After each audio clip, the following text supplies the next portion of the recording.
listening to The Watchers, a show where two women from opposite ends of New Jersey, I guess, like, say goodbye to their friends, or start to say goodbye to their friends. We watched The Bear, yeah. It's like, it's so nice to have them back, and yet these first 3 episodes, which is what we're going to discuss today, are so fucking stressful.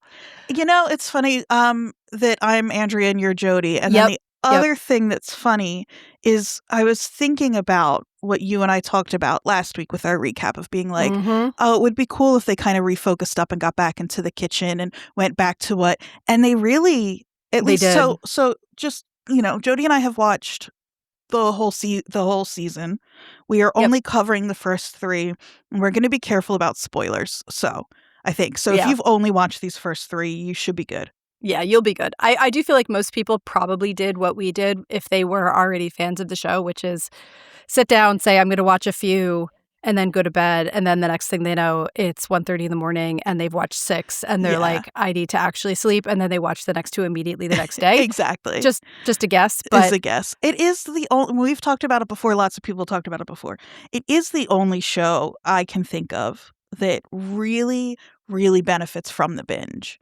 And the thing that is so thoughtful about that from their side for me is that the longest season is 10 seasons. This season went right back to 8. 10 episodes, yeah.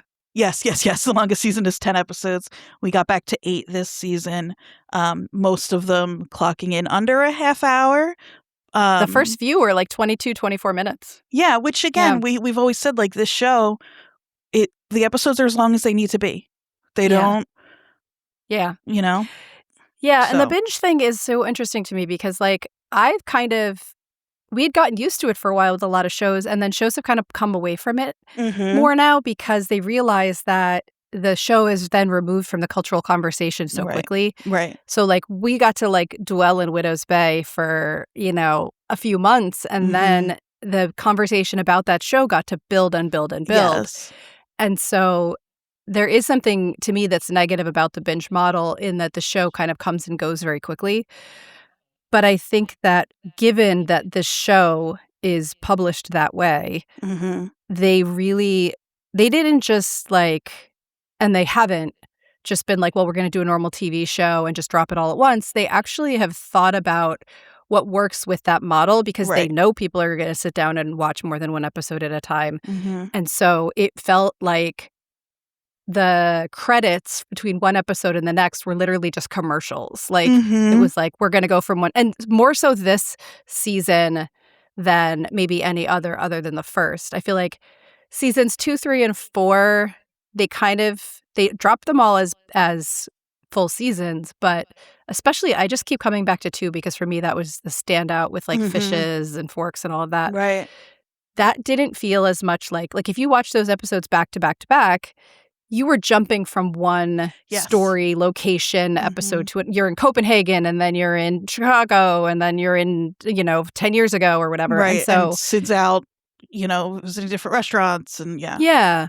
But this season, and I think season 1 as well, really feels like it could be one 4 to 5 hour movie. And so we kind of have talked about, like you said, how we're going to break this up. And part of me was like, God damn it, like, this is really hard to break up. I wish we could just talk about the whole season at once. But that we do want to kind of give the season its due and not just because they dropped it all at once, just do one episode on it. So I think the way we decided to break it up, the 3, 3, and 2, actually makes a ton of sense now, given you and I had mentioned how last week that this was originally meant to be a movie, and you can think about it almost like a 3-act story.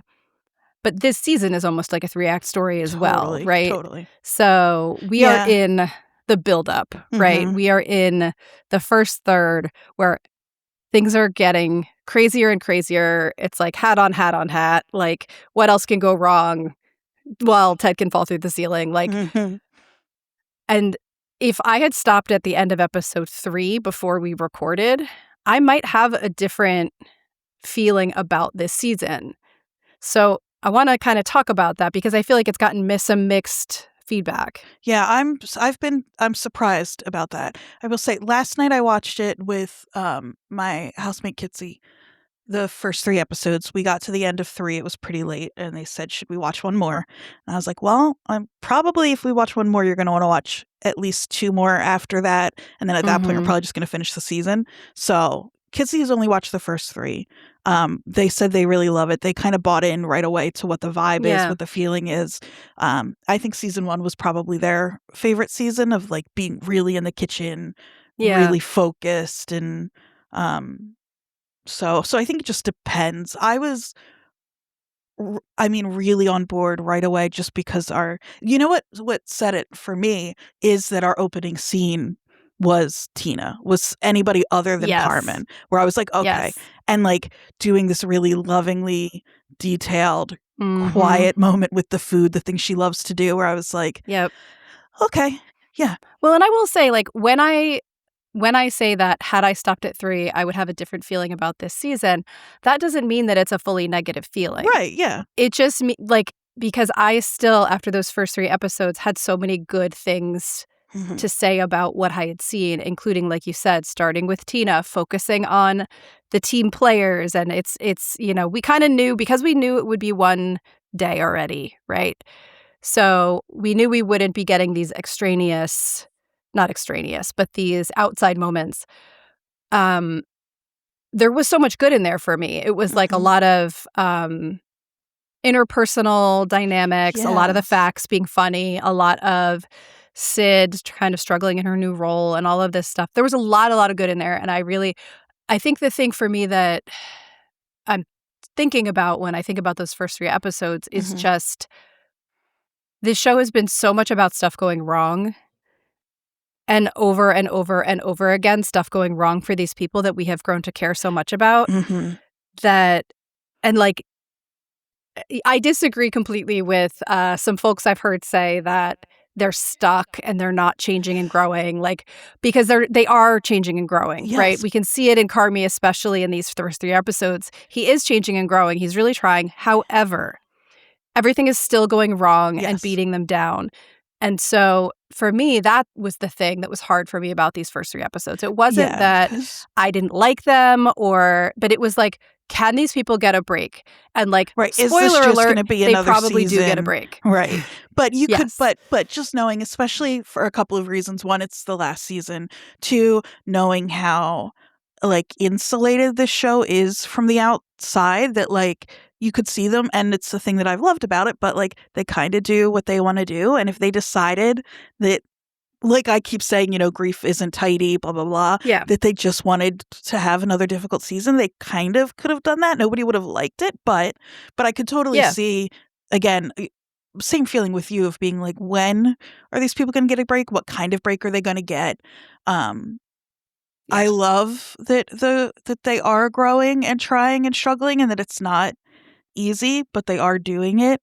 The thing that I thought was I love, first of all, you don't even see Carmen until 10 minutes into a 22-minute episode. And I love him, so I'm not saying that, but I just love that it tells you this is not just the like Carmy and his big blue eyes show. Yes, I will not be taken with your big blue eyes. But I will say, like, so that was the positive for me of these first 3 episodes. Like you said, Carmy, all respect in the world to Jeremy Allen White and his big blue eyes and his sad face. Like, he has become, for me, of our main cast, probably the character I'm least interested in. And that is not a shot at Jeremy Allen White or the writing or anything else. I think it might be purposeful, maybe, but I care so much more about Tina and Sid and Marcus and Sweeps and Ebra and Nat. Like, I really care about Sugar. So I think that I really that was the thing that through the first 3, I was like, okay, well, I'm seeing the like small signs of growth from people. I'm seeing some big signs of growth from people. I know we're going in a good direction. And I'm happy that we're not just on the Carmy show, which is what I had feared was going to happen. Yeah. And I don't know that I could say, it's hard for me to say who I care, other than Richie, who I care most and least about. But done a good job letting me feel like Carmy is just part of the ensemble. And I said when we watched Gary, that was my fear, was that this was going to go back to being Carmy and Richie screaming at each other for, 8 more episodes. And thankfully, we start with, like you said, with Tina making some Brussels sprouts that look delicious. And I was feeling like, okay, cool. Exactly. It was the fact that we left the end of last season on kind of a down note, right? Mm-hmm. Like we had this transition of power, but reluctant transition of power. We don't know how it's going to work. The restaurant is out of time. The clock has literally gone to zero. They have no money. They have no food. And it's just like part of me, and we will not spoil anything that happens later, but part of me just wants some of those really like beautiful, graceful moments where everything comes together. And we do not get that in the first 3. That's right. Yeah. I mean, literally, like one of the first images is cigarettes circling a drain. Yes. It's really, yes. I mean, this season, I think I haven't done a ton of reading or listening to how people feel about it because I did the thing I never do, which is I listened to the watch for about 5 minutes early. And I was after I had already finished the season. And I was so surprised at Andy Greenwald's specifically his opinions on it that I just was like, oh no, are people hating the season? And I stopped listening to that and haven't looked into anything else. I really haven't either, to be honest. I did listen to that whole episode of The Watch, and Chris was much more positive than Andy. That's good to know. And Andy had only watched 3 episodes and Chris had watched through 7. And so that's a really good point. Yeah. I mean, he was wrong about so he's he's who I was referring to. No offense to our Philly brethren who have no idea we exist. But Philly, listen, he'll respect that we're saying it to his face and not behind his back. Andy Greenwald, I'm talking to you. Andy Greenwald, I'm talking to you. You are wrong that Carmy has made no progress in his emotional journey. Like, it's so wrong. He's still a person that's making a ton of mistakes. He's micromanaging the shit out of Sydney and making me nuts. But he's growing. He has grown. And the thing too, he cooked his mom a chicken. He cooked his mom a chicken, and now look, he also is lighter this season now because I think not everybody, well, the people who really need to know most, Richie and Sid know. He's had this thing he's been thinking about. He's told them he's leaving, and so he just feels a little lighter. And when he says like, "I want to help you," you can tell he really means it. He's very bad at it, but but he's trying. And then so just the 2 things that he said there, I was like, that maybe I want to point to also if you've also only watched the first 3 episodes and it's a feeling you're having. He said one of the things he didn't like was, so there's a scene where everybody's kind of arguing and Sid is having like a little bit of a kind of flashback to past times when they fought and stuff. And they're just showing old footage. And he's like, well, instead of generating new content. And I was like, this is a show that is constantly revisiting its past because that's how this kind of processing works. And Sid takes all of that. And instead of that scene popping off into something much more volatile than it could have, she reins everybody in. She tells them the plan. And they move on. Like, that's huge. That's episode 2. And I think you're right. The point of that scene... And I personally didn't love the flashbacks. I felt like they were unnecessary. You're like, I get it. I get it. But that said, like, it does kind of hammer home the point that in the past, that ends with Sydney stabbing Richie in the back, literally, literally stabbing him. Yes. And in this case, Sydney takes a breath, keeps everyone calm, and something else goes wrong again. But like repeatedly throughout these first 3 episodes, and then this is not a spoiler, throughout the season, Sydney is doing what Carmy wouldn't do, which is walk away from a situation where she feels like she's getting out of control to calm herself down so she can come back and be a leader for the rest of the team instead of just letting it get out of hand.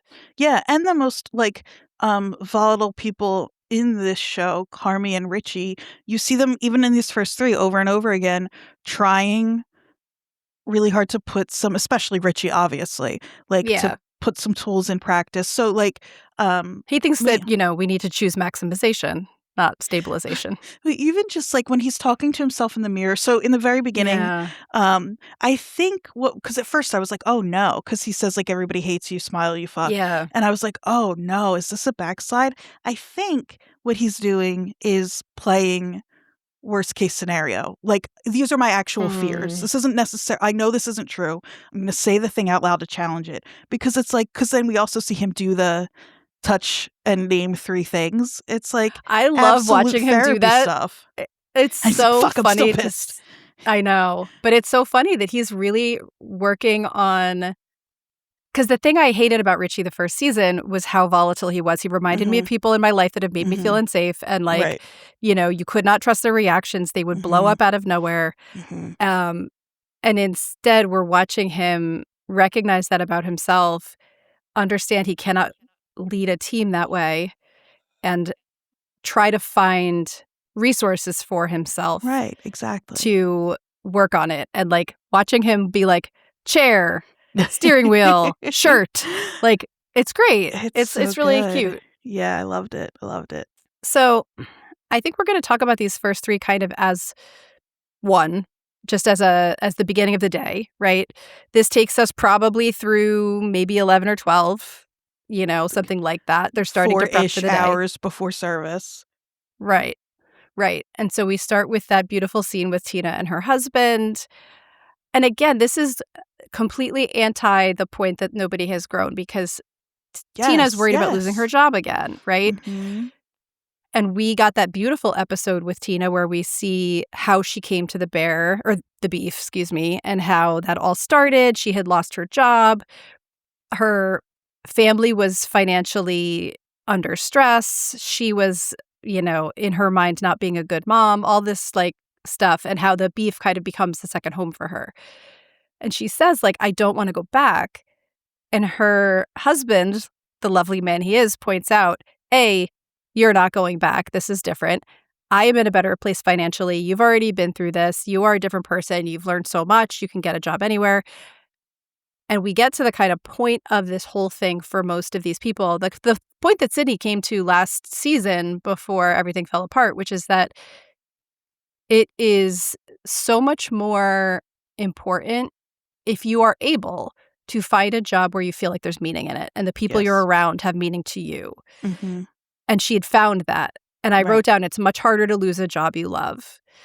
Like, I've had a lot of shit jobs in my life, and when I've lost them or had to move on, there was financial stress. But like, when you have a job you really care about and feel like is fulfilling and you're learning and growing through it, like that's a whole other you level care of about loss. the people. That's it's so funny. I was talking to my boss about this actually a little while ago, of being like, I've had jobs where I've been good at the work and I've loved the work, and I've had jobs where I've loved the people. It is so hard. So hard to to find a find job where you both. get to do both. I know. And that's what, I wasn't doing what I loved last time. She calls it right out. The little moment that I love in this that is so Tina, though, is she's really worrying. He's really comforting her. And she says to get to do that something that you love with people that you love. And he says, yeah, you won the lottery. Hell of a run. And then she immediately switches. She's like, it's not over yet. He's like, you're right. She's like, we're going to figure something out. And this is very funny that the second that he kind of like allows for the possibility that it could be over, she's like, wait. Honestly, like, not to get too therapy about this whole thing, but of course, that's kind of what this show is. I was going to about. say, yeah. There is, throughout the 5 seasons, we have seen 2 different ways of coping with stress. We've seen the person in a moment in their life where stress hits them and it continues to accelerate and blow up more and more and more, and they can't rein it back in and control their reactions to anything. And when those people are around each other, that's when you get like Carmy and Richie screaming at each other, right?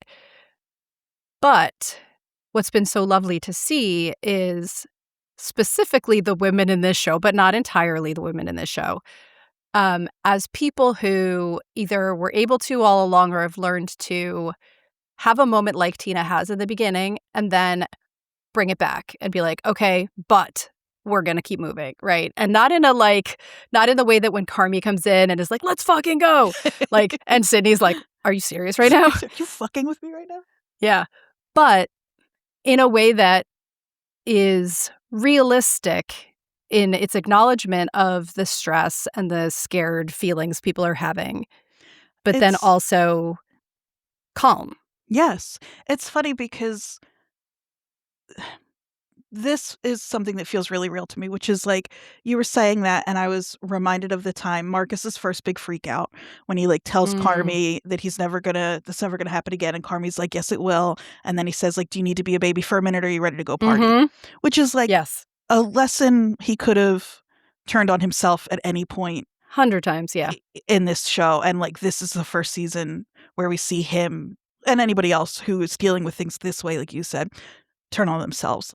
Yeah. I think to just kind of talk through these first 3 episodes, like we said, we're getting to work, we're starting the day, everything's going wrong, right? Everyone in this first set of episodes is also sort of thinking about and thinking differently about what's next, right? So Richie, whether he believes it or not, is like, what? We're doing this. I'm sorry, we're going to keep going until the wheels come off.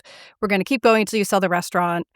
Sid is like a little bit more cautious, but is like trying to put on a brave face, it feels like. Right, yeah. She doesn't feel it 100%, but she's trying to be like, when she resets the clock for Ebra, I smiled because he's like, it's at 0. And she's like, no, it's not. And she like flips it back the other direction. It's like, I didn't see anything. That's really nice. Yeah.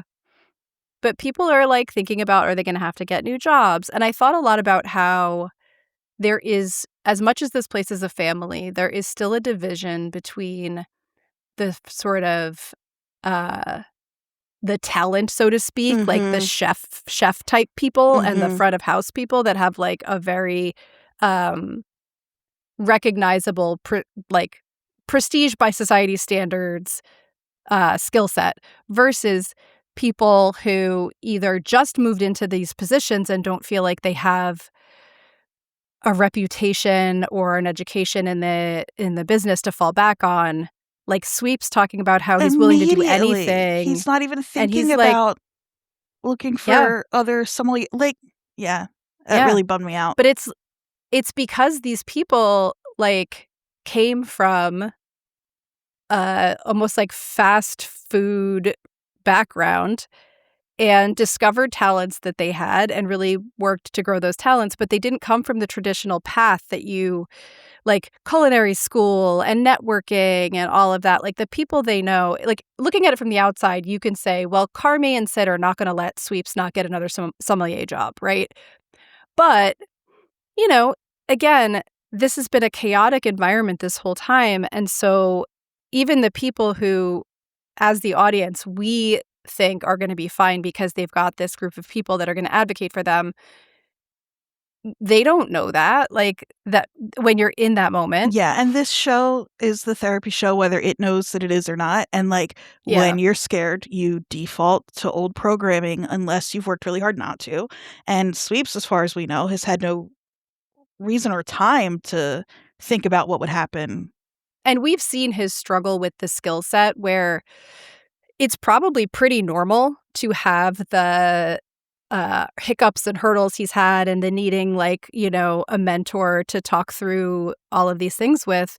But because he, again, didn't come through a traditional path, it probably to him, and again, I'm projecting now, feels like he's not at the level of someone that could just get hired away to a new restaurant. But he is, as far as we know. Yeah, I mean, someone who, you know, it's not the same thing, but I came to podcasting, I always say I fell backwards into it and I learned on the fly. And the thing that is hard for me is not that I don't think I can do it. It's that I don't know what other people expect and what they can do. I have no frame of reference because it's not like I trained alongside people or I just, you know. Yeah. So I get that. Well, and in a weird way, like teaching at the college level is the same. Like, not, in case you don't know this, folks, unless you're in the education department at a university, no one taught you how to teach. Yes.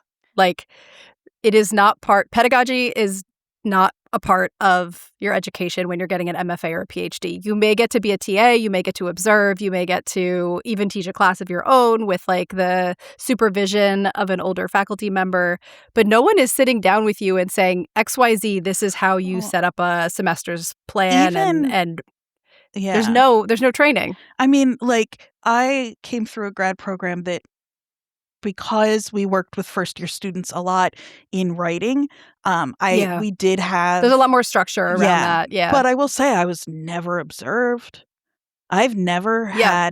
I didn't have an actual tenured professor watch me teach until my third semester teaching at a totally different university.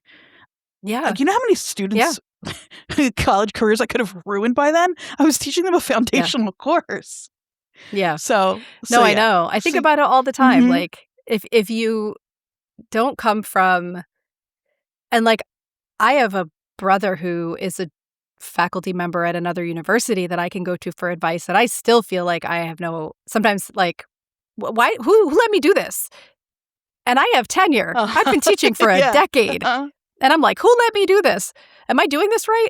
So, I related a lot to sweeps in that moment because for me, even though I'm a tenured faculty member at a university and have been there for over a decade, there's always a part of my brain that's like, Mhm. "Well, I could work at a Starbucks. Yeah. Like, I know how to Yeah, make if worse coffee." comes Like, to there's always worse. that. Yep. Yeah, if worse comes to worse, I'm great at cleaning bathrooms. Like, I'm not a great barista, but I'm great on the cash Right, if register. I'm real somebody finds out I'm a fast. Like, fraud and won't let me do the work I love right. to do anymore. Exactly. Yeah. Yeah, that is just in And we there. even get I think it's in this first 3 where we get Tina talking to our dish crew, Mhm. and we on the screen, I don't know, I watched it on Hulu, and the subtitles, I hate when they do this. Tina speaks in Spanish. Tell us Mhm. what she's fucking I saying. Like, know. yes, I can translate it, and I understand some of the words. Like, she's telling them basically, keep your eye out for Yeah. work, Yeah, they're like, you "Should know? we?" Yep. And it's a very different scenario if Sydney loses her job when she's been kind of, like, knighted by Carmy and this industry versus even someone like Tina, who until like much later on, I think feels like she kind of fell backwards into this Mhm. and is not up to the standards. And Sydney tells her over and over again, and so does everyone else, that she's amazing and Right. is beautifully skilled. And but again, this if it's your first time at this level, you kind of feel like it's a unicorn. Right, exactly. So, total side note, I'm so glad they got the Richie's accident thing out of the way right away because I needed to know he was okay. I 1,000,000%, and I'm so glad it was such a little thing, and thinking about it, I think it was I'm gonna bet it worked backwards, that, like, they knew all of this with Richie, and then when they did the Gary thing, they were like, "Let's tie it to season 5 as a little ramp up so people are even more," and use that as a little trick, as opposed to being like, "We'll have it end all this kind of cliffhanger for Richie," and then. Yeah. Well, because, like, all of the stress that's going on around the restaurant, like, if we added in any more, like, personal Mm, danger for our favorite people, I I couldn't know. handle No, it. absolutely not. It would've been too much, Yes, I you agree, know? totally. So, in this sort of introduction to our day, everybody's coming in. Sid's the first one in. I feel like there's lots of little subtle hints at Sid's leadership capabilities throughout these first 3 episodes where, like, we've seen this all along, but I'm just really noticing now because of the handover of power. Like, she's the first one in. She's, like, laying out the paper to cover the cracks in the table. It's her Ratatouille picture that she's brought in, which made me laugh. Um, but then her suggestions are now actually being listened to. She asks Carmy why the past was set up the way it was, back to front or whatever, and he's like, I don't actually know. That's Mhm. a good point. The very first thing, our first sort of crisis, beyond all the other crises we've had of money and time running out and all of that, is, of course, the pipes getting clogged. As someone who has lived in a lot of old houses, looking at those rusty ass pipes I really stressed know. me out. Yeah. Poor Fack. Right to the face. Man, it's so good. All the pipe stuff, all the water stuff is so freaking funny. I love it so much. It's really brutal. So the first episode really is just everybody coming in, checking in with each other, talking about what's going on, how they're gonna make the day happen. Sugar's dropping Sugar's Sophie dropping off the with kid off Dee with Donna. Dee. Yeah. I love Donna's trying to be chill face was so funny to me. Like, I have a lot of emotional baggage around Jamie Lee Curtis's character, but when Nat's like, "You're gonna be chill, right?" And she's like, I'm gonna be This is chill. my She's chill trying to face. make a chill face. This first introduction to Donna, I know that you and I, that probably me especially, but also you are less sympathetic and empathetic in Mhm. whatever kind of pathetics you can Yep. be for Donna, less so than a lot of 100%. people. Yep. But trying to be objective, I was like, please don't give me a season of the show where we have to worry that we're going to get a scene where they cut to Donna and she's like drinking Asleep, or drunk, yeah. thinking about it, or even like just a shot of her holding a bottle and deciding while that baby's there. Don't hurt Richie in a car accident That's and right. don't have Donna relapse. This is not what we're talking about. We need to focus. Exactly. Yeah. Heeper comes in limping because of the dentist. What do you think? Do you know what's I don't. No idea. Sydney tells him to just worry about his leg and teeth. Luca tells Marcus he's going back to Copenhagen, which I think Marcus has some abandonment issues. Let's just say. It's like a lot of people, just a couple, springing it on people that they're leaving. that things are changing. Yeah. It's very sweet when they Marcus and Luca's relationship is so cute, and Marcus I know. has gotten him his first McGriddle. Yeah, no, their relationship is very sweet. I did kind of want them to kiss at some point this season. It did not happen. That is okay. I know that they can be friends. I know that, but in the same way that I'm quick to judge Donna more harshly than other people, I know that I'm also quick to read queerness into shows more quickly. There was a vibe.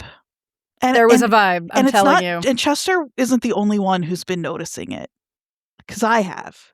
There's a vibe. And it's okay if it just stays a vibe. That's fine. That's fine. But I definitely was like, they could kiss. Yeah, they could. Or not, but, they could. So the things we're setting up in this first episode is all the plumbing issues, the Jimmy of it all, the fact that Jimmy is actually out of money. It's not just that he wants to shut the restaurant down, but, like, he has to. The scene of, all of the scenes out in the rain I think are so good, but the scene where Jimmy and Computer are talking about it, and with the umbrellas, and then Computer leaves and Richie slots right in with his umbrella. Walks in. Yeah. It is a beautiful show. Oh my God. I don't even know how to talk about that scene, but it was like, I had to watch it again just to, like, I don't know if it was the blocking or what, but something about that, like. Yeah. As soon as Sydney walked into the kitchen and turned the light on, I was reminded of how carefully everything is framed. But it's beautiful. Yeah, you're right. Those scenes, to be completely honest, I could have done with less of the Jimmy machinations behind the scene. I don't care as much about that. I love Oliver Platt and I love the Uncle Jimmy character, and I love especially his relationship with Carmy. I needed less of the let's go to City Hall and do this and do that. I liked Cheese and I love Computer. I just needed maybe like 20% less of that stuff. Yeah, I wonder. It wasn't as interesting to me. Yeah, I wonder if they felt like maybe the audience wouldn't buy, like, that we needed to see more of Jimmy really caring, but we know that he cares. Yeah. I don't know why, because there was quite a lot. Yeah. I think the parts of him where it's about his relationship with Carmy are really beautiful, because it gets back to the point of this show, which is that your family is whoever is your family. Right. And, like, Uncle Jimmy stepped in when his brother fucked off, right? And he has a complicated relationship with being a father figure to Carmy. I love that stuff. I don't care about air rights. I'm so sorry. It just felt like a device that they felt like they needed, and I don't think they needed it. Yeah, and we'll resolve that later. I did think, like, oh, is this the Deus Ex Machina that it's setting up to be. Because all last season, I was like, oh, it's Ebra. It's Ebra in the franchise. We talked about it last week. Could it be something else? And that's the introduction there. And That's why I felt like it was a diversion a bit. Because we had our answer. Yeah. And I don't know. There was a little too much, like, trying to find out the answer when the answer was there the whole time. Mm-hmm. It felt a little dragged on to me. Maybe there's something to be said about that. And if that is what they were trying to get at, of like, you know, sometimes we're not seeing the thing in front of us that we should. Right. They still could have done that without so much time spent. I just needed less of it. Like, I would have liked, you know, because Jimmy has been an important character, but like, and I actually liked Cheese as a character. I just needed maybe 20% less of that, and I would have been much happier. The color grading in this show is always very blue, but they definitely leaned towards the horror movie colors during the whole basement section, where there's like literally a shaky cam on a standee of Paul Rudd, who for some reason they're calling Paul Rubb. I couldn't tell if I was hearing it weird. Are they calling him Rubb? No, I had the captions on. Okay. Yeah, they are. That's just their little funny thing. Okay. I guess. Don't fuck with me, Rubb. But literally while they're all standing around, it's like we kind of were in Widow's Bay for a second, watching them all wait for the pipe to explode in Fac's face. Yes, yes. There's a lot of episodes in the beginning that kind of end with the Fax yelling, "Are you okay?" While the credits roll. No! Yeah, while the credits roll. I need my brother. The two of them. Some people have talked about how the side characters maybe take up too much time, like I was just doing with the Jimmy computer cheese thing. I don't think that way about the Fax. I don't. At all. The Fax are important to me. They matter so much. They're a part of the family. They're a part of the family. They've been around forever. Neil is really trying. I know. I know. I can't wait to talk about Neil later on. I know. Also, some of my favorite lines from the season are from or about the Fax. There's two. It's, we have a situation. No, we don't. He's supposed to be up there. And then, do we know that there's a man on the roof? That's not a man. That's a Fac. Yeah. Both extremely good. No, I mean, all series, the Fax have had some of the best lines. And honestly, we've talked about this a million times, but the fact that they are basically the most evolved, the two of them, the brothers have a therapist. It's so good. Of course they do. Of course they do. And they're so open with their feelings. Like, I just love it. We go into episode 2 after the pipe explodes, and it is real bad. There's a little bit of a acceptance of unreality that has to happen to believe that a restaurant flooded that badly is actually going to be able to run a service later that day, because the whole floor is flooded, everything's ruined, and their app is down. It's like yeah. Yes, that's what I mean about these first 3 feeling like I was kind of getting beaten over the head with like everything is going wrong, to a point where you really have to buy a little bit of magic to think that this will ever work out. Yeah. But, you know, it's funny. I'm glad you said that, because one of the things that we've talked about with the show, and I forget who said this, it was either a Vulture article or The Watch maybe last season, or I don't remember, but you might, of like this show, or maybe it was us. This show is its best when it's kind of leaning into the fantasy of it a little bit, like the wedding episode. Yeah. So I've just always been okay. Yeah, the ever-expanding table that they all fit underneath. Exactly. I'm just kind of okay 100%. With that. I think especially I just really was hoping we'd get there. Yeah. Yeah. Especially with as heavy as the show can be, and as tense and as constrained. Yeah. I think it works and is really welcome for me when it leans into that kind of silliness. So important to note, as we're talking about the flood, that Neil is not allowed to be in water that deep alone. I know. I like his sort of slow dive into obsession with the idea that the place is demonically possessed. So fucking funny. So good. It's so good. All of that. Okay. This part of it is where the chaos is happening in a way that I was just like delighted by, where I was like, oh, sometimes when all of this is happening, it's just really fun, because he says that, and then Ted and Neil are screaming at each other, pushing the water around, not doing anything. And while that's happening, Richie is upstairs begging Sugar to get his walkie-talkies back. which Yeah. means they were confiscated at some point because he was Yeah. misusing them. All of Yeah. that is happening. Neil has Yeah. decided, yes, that they've opened a portal to hell. Mhm. He gives that big list of all of the things that are going to happen and why he doesn't want to go down into the basement to find the tarp. It's just Mhm. so Yeah. fun and so silly. And, like, Richie's yelling about maximum towels and maximum fans. Well, because he's maximalizing. Yeah. He tells Ted, "You're gonna turn into a vampire. You're gonna have to bite me so we can live together forever. Yeah. We could be I love together that. forever if you just bite me." Yeah. He's just he's so serious about this demonic possession And then he says, bit. yes, sorry. When Ted says, like, Okay. "How are we supposed to turn this off now?" Yeah. I don't know. But there's no idea inside my head. In my head. Yeah. Yeah. I'm just gonna start admitting that when that happens for me. I know. There's no idea inside my I head. know. There's so many things that, like, Neil Feck has said where I'm like, yeah, Yeah, I'm gonna yeah, take you that. just say it out loud. Mm-hmm. Other things that are happening, they have no food. Yep. They don't have what they need for dessert, so they're gonna make the candle thing, even The though it's candle not thing. ready, according to Marcus. Sweeps is looking for another job. Carmy tries to help by, like, going outside to deal with the drain and ends up making it worse because he's doing more than he was asked to do.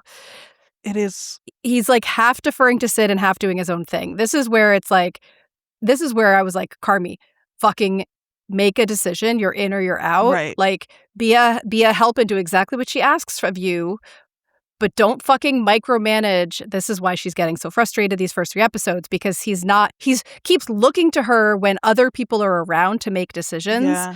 But then when it's the two of them and she does something, he is like making little comments and, kind of like correcting her in a Mhm. way that you would do with a, like, underling. Yeah. He can't let go yet. No, and especially like with the tarp thing, she doesn't just say, "Can you just go put a tarp?" She says, Yeah. "But don't do anything else." And he can't Yeah. help it. And Because if you clear the drain, right. you're going to make it happen again. I'm definitely not making it flood worse. And then of Right. course he is. Yeah, of course he is. Smoking leads to flooding and death. Mm-hmm. Yes.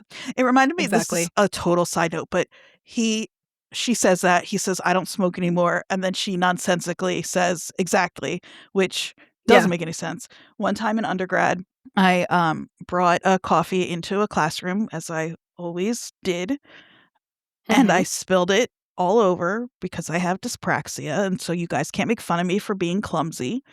And my instructor said, "That's why you're not allowed to have coffee in here." And I said, "You never said we couldn't have coffee in here." And he went, "Well, that's why you're not supposed to spill it." And I was like, "Oh, Okay. well, if only you'd put that rule in writing, I wouldn't Yeah. I wouldn't have spilled it." But it very much reminded me of that, of being like, person just so frustrated with the person that they're dealing with that they say something like, exactly. This is also where I started to get a little worried about the partnership that they just decided on last night, Mhm. because Richie, in his sort of bullheaded way of dealing with stress, is like coming up with tax break ideas when the basement is actively filling with water. Like, it's just the impracticality, that the thing that makes Richie so magical in the dining room when, like, everyone is like, "No, we have to focus on this." And he's like, "No, we need to make something beautiful happen for these people," is a problem when Yes. it's his brain is moving in one direction when the pipe is still exploding. Like, he's just, like, not quite. And that's why his partnership with Sid has so much Right. potential, because she can rein him back You in. need a Chaos Muppet and an Order Muppet, but sometimes the Chaos Muppet needs to know when to fall back a little Yeah. bit, or at least listen when the Order Muppet tells them to. Yeah. But who among us has power of attorney, Jodie? I know. That killed me. I was like, why do you need to know that? Also, that's not a thing. That's not. I don't Like, think I mean, it's a restaurants. thing, but it's not I like don't think restaurants get. it's- Yeah. In restaurants aren't case. In case what? In case the Yeah. restaurant like the flatlines. yeah, exactly. Who pulls the plug? Jimmy canceled the Wagyu order. This pissed me off. Jimmy pissed me off this season until the very end. Yeah. Jimmy is like, he's kind of given up on trying to do things correctly and is just trying to force their hand to just end it. And is just doing whatever he wants. And isn't listening to reason around, like, he's just panicking about all his money going away, and he's not listening to anyone kind of give him actual advice. Yeah, like when he says that he sold all of his watches except the one his brother gave him, I was like, why the fuck did you do that? That's not going to save there's no Yeah. way that you made enough that it's actually going to save your house or the rest. Like Yeah. like the Wagyu is expensive. That's crazy, but that's also not make or break for them. Clearly, like he's Yeah. just also yeah. And, like, that's one of the reasons I was, like, not anti-cheese, because I do love a very, like, nerdy oriented young woman who just, like, is, like, clearly a computer descendant and starts listing all the problems of selling the restaurant, ending with the fact that it's probably on a sinkhole. That montage was really fun. It had like there's a lot of moments that like the kinds of movies this movie is referencing are ones that I don't typically watch. So I don't have a ton of like specific reference points, but it's got major heist vibes, major like Mhm. big like car chase vibe movies, whatever. That montage Yeah. felt like there's like something very like 80s or 90s about that little montage Yeah. to me that I really, maybe it's just because of that character being like a real genius kind of feeling character or something. Mm. I don't know, but Well, there's been a lot of talk about, the director Michael Mann of being an course, yeah. influence on this whole thing, and he, of course, is known for, like, The Insider and Heat Mhm. and, all these, like, action, heisty type Yeah, I just movies. assume that's what this looks like. Yeah, me too. We're kind of at the end of episode 2, I think. Like, a Mhm. few other things I just wanted to highlight here. There's the scene with Luca and Carmy where Luca's trimming the lamb and they're joking around. That, like you said in the beginning, there's a little bit of a lightness to Carmy that really feels like last day of school vibes, like Yes, yeah, totally. senioritis vibes, where he's like, this isn't going to be my problem suit anyway. We also find out that because of this flood, they have moved some hot plates out, which are still safe. Just something to note, because why else would they mention it?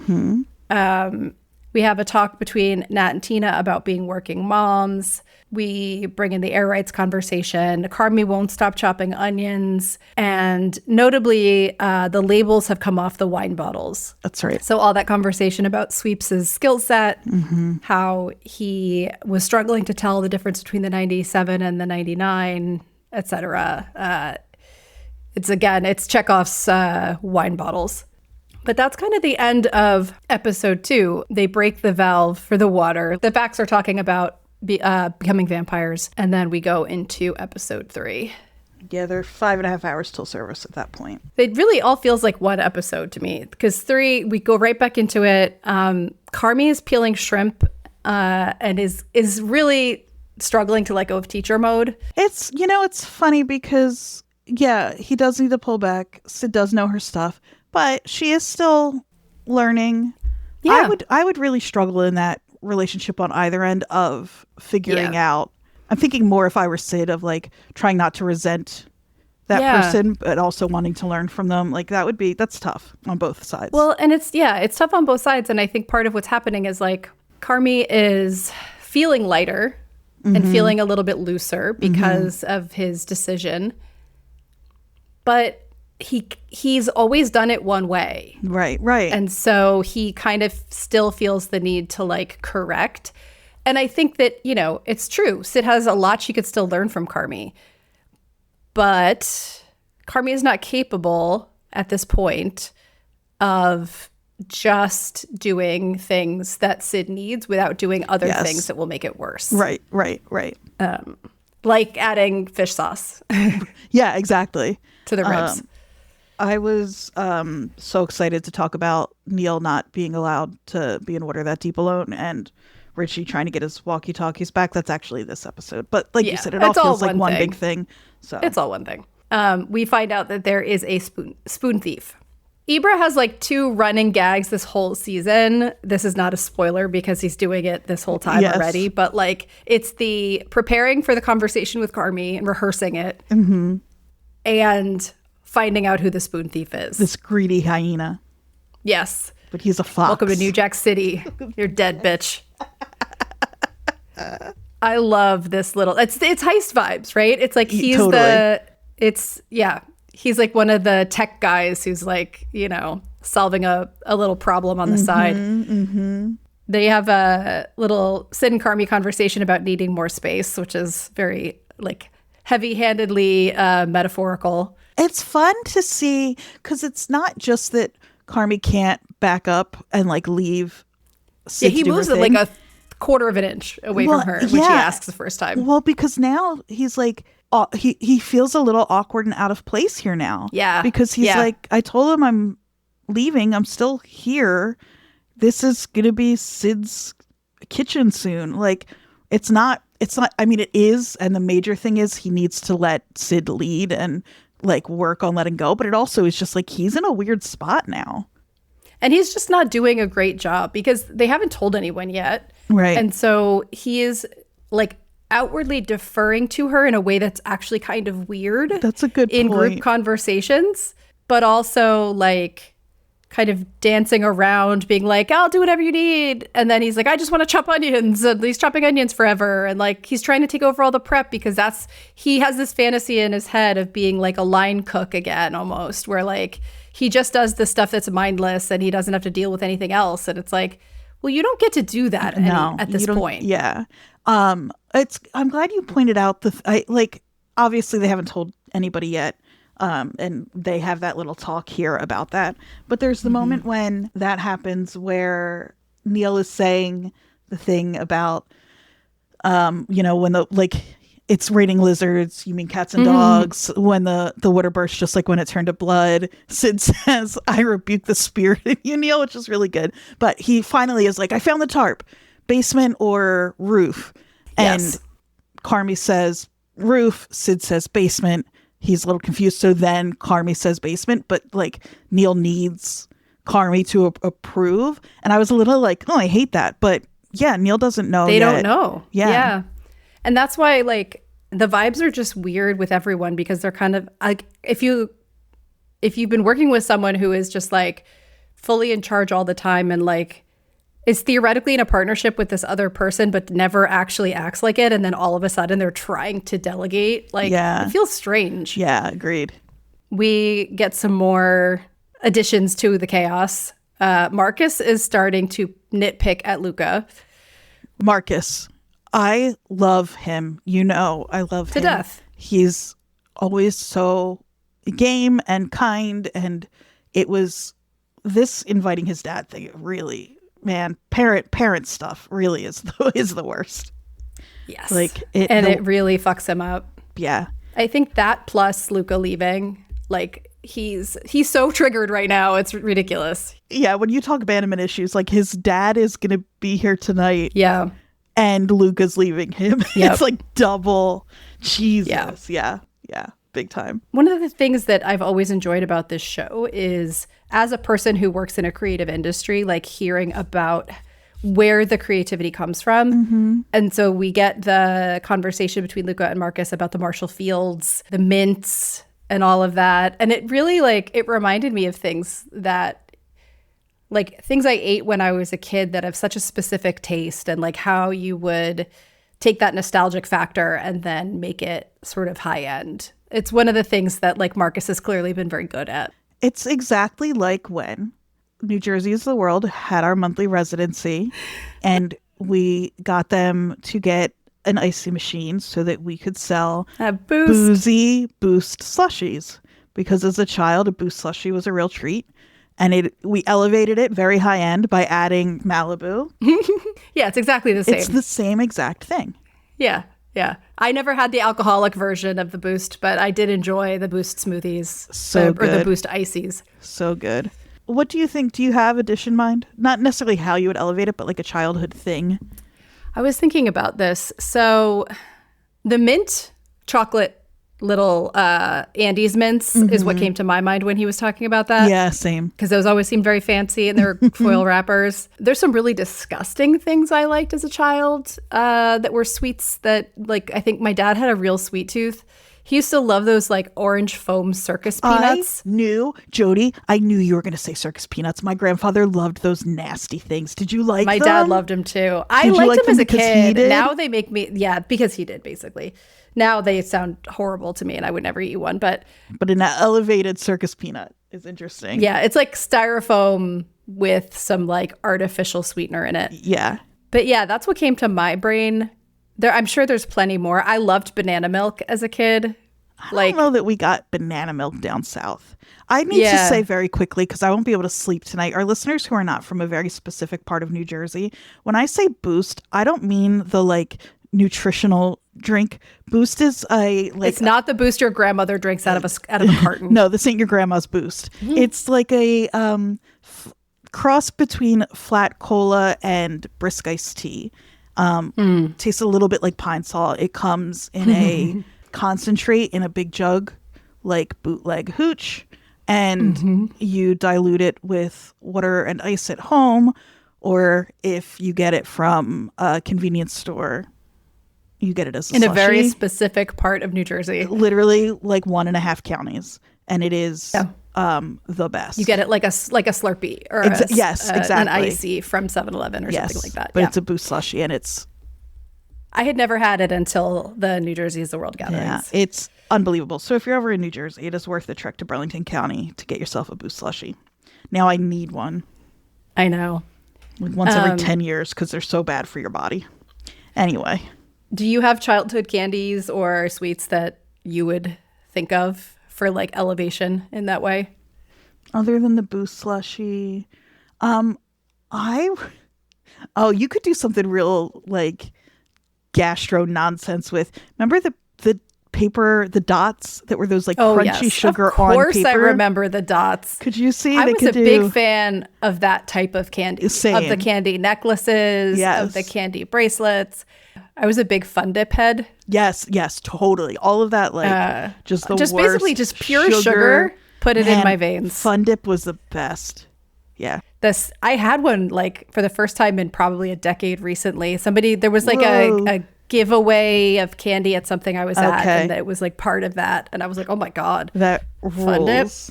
Yeah, for me it was more about the stick than the powder, but absolutely, the stick was the best part. Anyway, I would love to know our listeners. Give us a call at 856-336-8986 or shoot us a text at 856-336-8986. Let us know what your childhood candies that you would like to see elevated. And if you're a famous pastry chef, tell us how you would elevate Fun Dip. Oh my God, I would love to know. I can just picture so many fun, like those dots being like some weird reduced fruit, something or other, like involves dry ice. Yes, it would be great. So as we kind of like inch towards the end of this third episode, again, in under 25 minutes, we're kind of getting into the crux of all of these problems coming together, right? We find out that the reservations app is back on and they have like 3 full turns, which is a phrasing I'm not familiar with, but I understand that it's basically 3 full seatings, I think. Right, the whole dining room, which is way too many. I think that's right.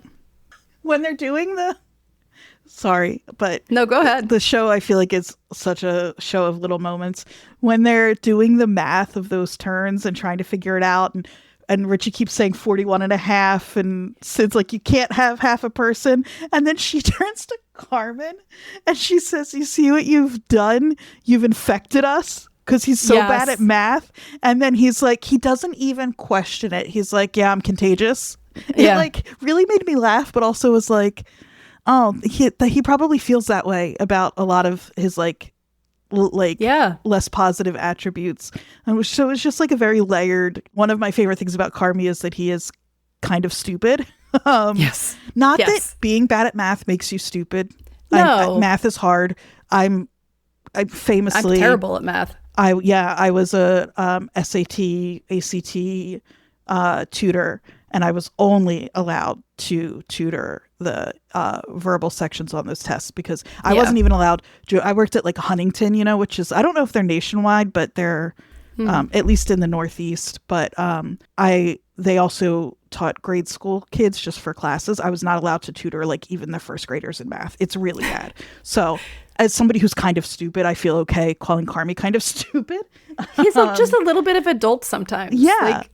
And math is not a strong suit. Yeah. No. And so I just loved, it was such a fun they all just know each other really well, I think is what's lovely about that. But this whole conversation, again, it's all of them around the table. Mm-hmm. Things are escalating. Mm-hmm. Sid is getting really annoyed with Carmy, kind of like throwing things back on her before they've even told anyone. Right. Oh, the ghost has arrived. And she lets it slip. Yeah, she does. That he quit. I get it. I do too. I would have been so fucking annoyed with him. He's trying to be Mr. He's trying to have it both ways. He's trying to be Mr. Cool. I'm done with all this bullshit, but also I still have control of everything. We'll keep grooving. Him saying grooving would have been that would have pushed, just that word specifically also would have pushed me over the edge. I totally get it. But this really is like, that's one of the reasons I felt like this was, again, like a 3-act movie, because this is the reveal, right? Yes. Everything has been pre this revelation, and now we're post the revelation. Right. And he's got to deal with the fallout of it. Right. And all of these other little problems that have been set up these first 3 episodes now. Now it's kind of like, okay, now what happens with all of this in play? And one thing that this does is it starts, I think, to trigger a little bit of like questioning / regret in Carmy momentarily, but it also encourages more letting go on his part, because this is when Sydney introduces, she's just like, fine, I'm in charge. And she like puts together the new sets. They go with it immediately. And then we get a little bit of a conversation with Tina and Carmy. And I think this is what triggers him to start to have some regrets, because Tina is like, I don't have the emotional capacity to deal with a goodbye right now. Like, and she's right. They have a disaster on their hands, and they have to they have to open the restaurant or they can't pay anyone. And so this emotional stuff needs to happen later. It reminds me a little bit of the pretty one with the butt chin and the nice hair on the pit. Man, the way names just... If this is your first time here, listeners, that says nothing about how I feel about the pit. That's just people's names are gone. Langdon. Or Langdon, yeah. People's names leave me the second we're not talking about them anymore. Check in with me in 3 or 4 weeks when we're done with the bear, and I won't know anybody there either. But reminds me a little bit of Langdon trying to have his apologies on the floor in the ER. It's just not like, the fucking time, dude. Yeah. Beautiful men with big, beautiful eyes and artfully tousled hair need to read the room a little bit. Yes. Oh, he cannot read the room. No. Because Tina seems disappointed in him in this moment, but also, like we said from the beginning of this episode, she is Tina. She is practical. She's going to be okay. So after this, Sid does what we talked about, which is that she resets herself. She goes into the walk-in, which was always my move when I was having a bad day at the bagel shop. You got to go into that walk-in, get that cold air. That's right. Yep. There's no food in there, but she goes into the walk-in. I wish I had one of those in my house. Right? I feel like that would be such a good way to emotionally reset. 1,000,000%. I mean, they say you're supposed to like put your head under cold water, or like, put your wrist under cold water to kind of shock your system. It's not the same. It's not the same as that walk-in, full man. Body walk-in, especially because it feels like the door opening. I was just gonna say, it's like you get hermetically sealed in there. Yeah. With all the cream cheese in my case. But she goes in there, she kind of pumps herself back up. She goes out, she starts to give this sort of like, I wouldn't say it's a great speech, but it's like her attempt at kind of rallying the troops. Her first attempt of many. And then Ted falls through the roof. Did you see what I did there? I need my brother. He needs his brother, but Neil has just done the most heartbreaking thing, which is, you quit, Carm? You don't believe in us? And then the way he like head down storms past Jimmy and is like, Carmy quit.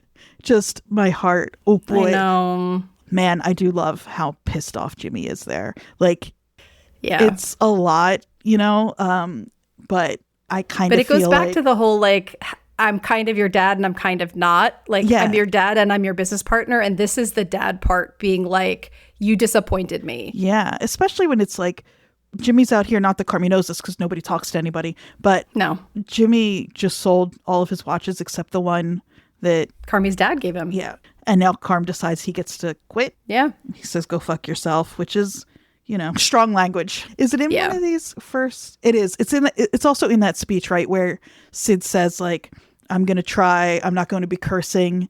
and I'm going to try not to talk over anybody today. And if anybody else would like to join me, I think that's an important little moment. I really appreciated that because we do, this is not a spoiler, we do come back to that idea, obviously, as the day continues. And I think that, like, if Sid is going to take this over and actually be successful, she has to really make things her own, both in the menu and in the vibe. And repeatedly throughout the seasons, we've both seen it happen, and we've heard people talk about the shouting over each other, the different types of kitchens where the vibe is created by the person at the top. And if that person is cruel and mean, it's going to be the vibe. If that person is chaotic and manic and yelling, that's going to be the vibe. Right. And Sydney is trying to establish her own vibe, which is calm and caring, but like precise and, professional. Yeah. And the thing she does that I love so much about that is she doesn't say, nobody's cursing, everybody keep your voices down. She says, this is what I'm doing. I'm modeling this. Yep. You're welcome to join me. It's really because good. It acknowledges that, like, she has also spent all this time in this chaotic kitchen and has played along, Yeah, it was an accident, but she did stab Richie. She stabbed Richie, yeah.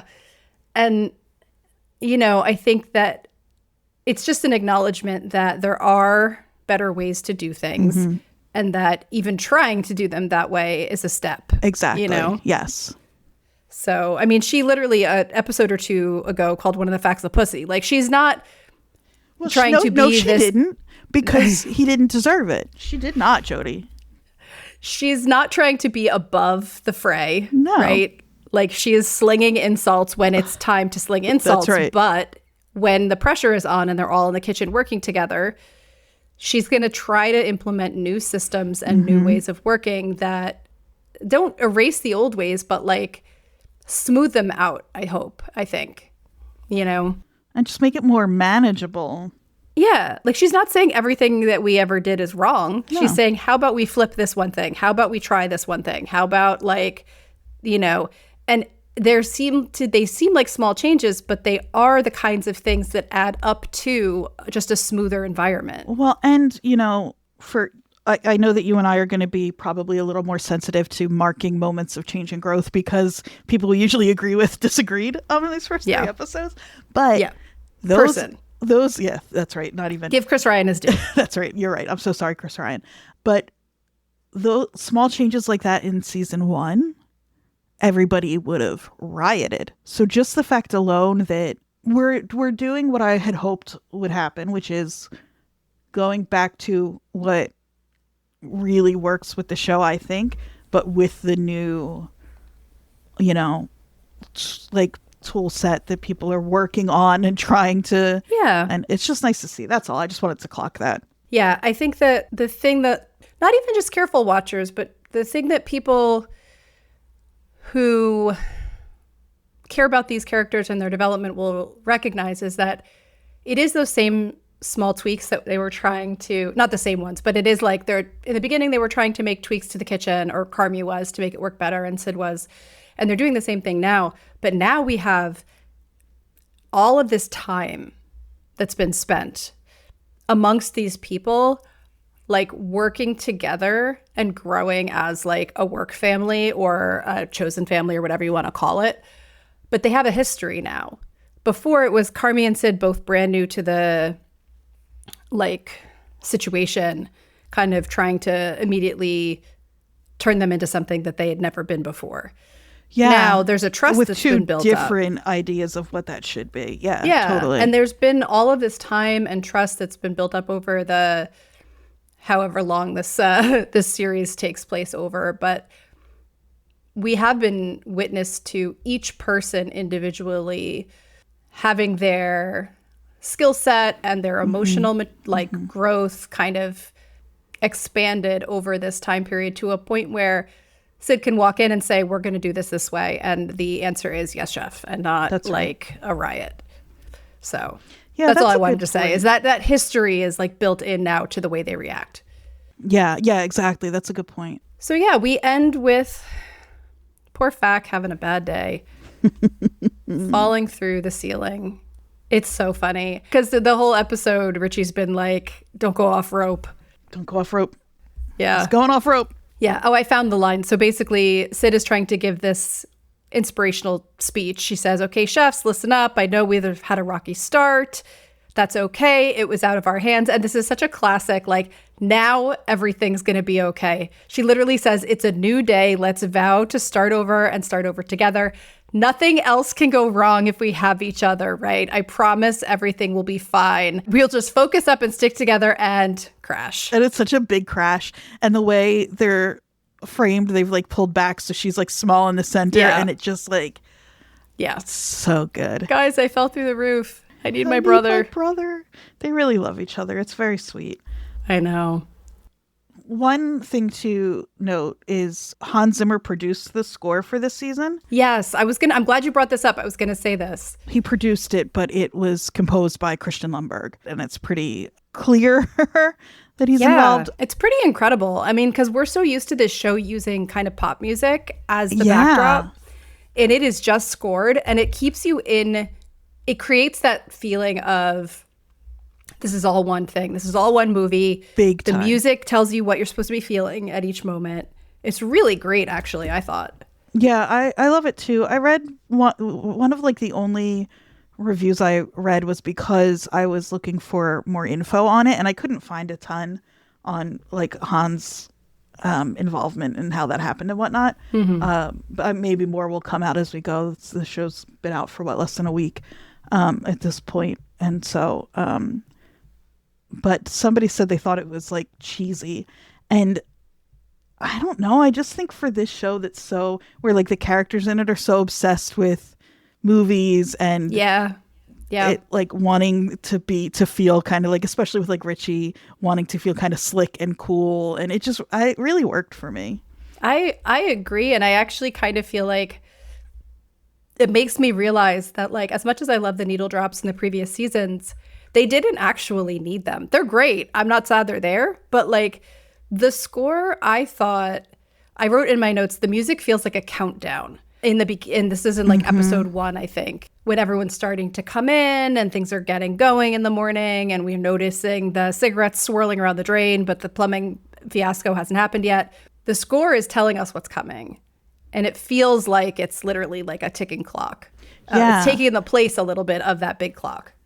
Yeah, and it's setting the vibe, but it's not like, it's not overpoweringly present in every moment. It's just like when you notice it, it's because it feels like it's contributing to the moment. And it, with the rain being so persistent in the background, I can imagine that without something to kind of fill in the space around it, around the like thunderclaps and all, could have been more distracting.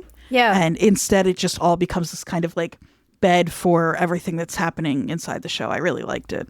There's a lot of atmospheric stuff going on that I think The Bear has always done, but because we haven't been in that world in a while, is like kind of stands out to me. So I talked about the horror movie color grading when they're in the basement, but the first shots after we see Tina of Chicago, it looked like Station 11. It looked like Station 11 or The Dark Knight. Like, it's so moody and gloomy. And I was like, oh, it's an apocalyptic show that we've watched. Like, yeah, well, as far as they know, this is the end of their little world. That's one of the ways I reacted to the tension of it in a not so positive way, was like, it really felt like, oh, fuck, like very overwhelming. But again, to reiterate, like, I thought it was great. It's just if I'd only watched the first 3, I would have been like impressed, but also kind of stressed. Being like, what is 8 episodes? Yeah. Can I sit with this feeling for this whole time? Right? Exactly. So speaking of atmospherics, because I feel like we're kind of at the end of our 3 episodes. Yes, please share this. I have to let people know that I was told this by TikTok this morning. And I immediately went and found it. Apple TV has released on YouTube a 1-hour sort of atmospheric video of like basically surveillance footage from Widow's Bay. So cool. Tom playing Daddy's home by himself in the inn, Patricia reading at the picnic table, a shot of the docks with just ambient sounds and people walking in and out. And it is wonderful. When Katie and Hero were on The Watch, Katie talked about how when she is working on her computer, she'll have a second monitor going with an atmospheric type video from a horror movie of some kind. So someone will walk in, she'll be like typing or editing or something, and it'll be the scene where like, you know, X, Y, or Z ghoul shows up and this is what calms her while she's working. It's a certain kind of person. It's definitely a certain kind of person. And so she made one for us. And I'm saying that like she herself personally did it and that she did it for this exact reason. I know none of that. All I know is that Apple TV released this, and it feels very good. It feels like she sat down at her editing bay or at her laptop and was like, this is what I would want to have on in the background while I work on something. Well, it's funny because as soon as you said that she made it, I was like, oh, that would be a really fun thing to do. Yeah. Just to make something like that. Now I want to. I can't wait to have that on while I work on my various things that aren't sound. Yeah, I had it on this morning while I was knitting. It was great. So that'll do it for the first 3 episodes of this final season of The Bear. We will be back in your feed with episodes 4 through 6, and then we're going to do 7 and 8 with a bit of a recap of, not recap, but a bit of a wrap up, let's say, of specifically this season. There's some things that, having watched the whole season, kind of are either set up in the first 3 that pay off later on or are echoed, and we'll kind of highlight some of that. But in the meantime, in addition to calling us, which they would have already heard they should do to talk about their favorite childhood candy. That at 856-336-8986. Wow. I'm overcompensating. You're getting so good at this. Like 5 to 15% less. Yeah. They can also email us at watcherspodnj@gmail.com. They can find us on Instagram and theoretically TikTok at watcherspodnj. They can find me on Instagram at Jodie_Mim. And I am at AQ Andrea Q. And if you're looking for something to do between now and next week, absolutely, you should bang yourself in the head. Get in the car and go to New Jersey.